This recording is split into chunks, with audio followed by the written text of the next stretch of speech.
بروفيسور مرحبا بك معنا في الصحة. بك مرحبا. شكرا. ماذا بينا تكلمنا على التدخل تاعك اليوم في هذا ليفينمون اللي رانا فيه هنا تاع لي لابوراتوار فراتيغازيس. تفضل. يعطيك الصحة. Donc je remercie le laboratoire Frater qui m'ont fait la confiance et donc m'inviter à participer à leur meeting sur un problème très important qui est la prévention des AVC. Donc les AVC, là c'est la paralysie qui est due à une fibrillation atriale. En l'utilisant maintenant, on a la chance d'avoir des médicaments très efficaces et qui sont aussi safe, donc qui provoquent moins d'hémorragie que les anciens médicaments que nous avons. On a la chance donc aujourd'hui d'avoir le Rivalto, c'est le générique du Rivaroxaban, qui est un médicament qui est disponible dans les pharmacies et qu'on peut acheter. Souvent les malades qui disent par rapport au standard qu'on a jusqu'à présent. Mais en fait, il ne faut pas se tromper. Rallye, mais quand on part d'un coup sur la boîte, mais si le traitement un mois, c'est 200 dinars par jour, mais pour prévenir, pour baisser les hémorragies de 50%, les hémorragies intracrâniennes. C'est ce qu'on craint, c'est les hémorragies qui sont mortelles.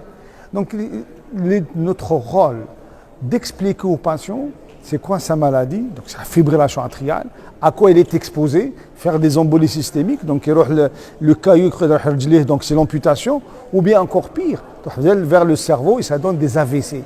Et là, c'est l'aphasie, c'est l'hémiplégie qui peut être totale et définitive. Donc à ce moment-là, on a aujourd'hui un moyen thérapeutique qui nous permet d'éviter ces complications. Alors, mais on peut dire, mais nous avons toujours utilisé les antivitamines K. C'est vrai, les antivitamines K sont efficaces. Il n'y a pas de problème. Mais simplement, ils pêchent par leurs conséquences hémorragiques, par leurs effets secondaires. Je rappelle que c'est la première iatrogénie dans le monde. En France, aux États-Unis, je vous donne des chiffres en France, c'est 20 000 hospitalisations dues aux hémorragies qui sont provoquées par les antivitamines K. Entre 4 000 et 6 000 décès à cause de ces antivitamines K. Donc lorsqu'on combine les effets secondaires de ces médicaments par rapport à ce que apportent ces nouveaux médicaments, finalement ils ne sont pas chers.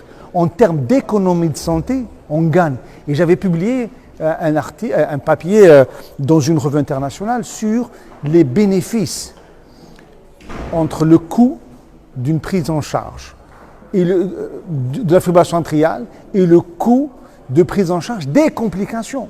Je vous cite un exemple. Un accident hémorragique, une hémorragie cérébrale, hospitalisé à Mustapha, le calcul d'il y a quelques années, c'était 2016, c'est au minimum 10 ملايين le nahar. Le patient est hospitalisé pendant minimum 10 jours, donc c'est 80 millions la semaine. Zid les IRM, les contrôles de scanner, les thérapeutiques. Donc finalement, on arrive à des chiffres extraordinaires.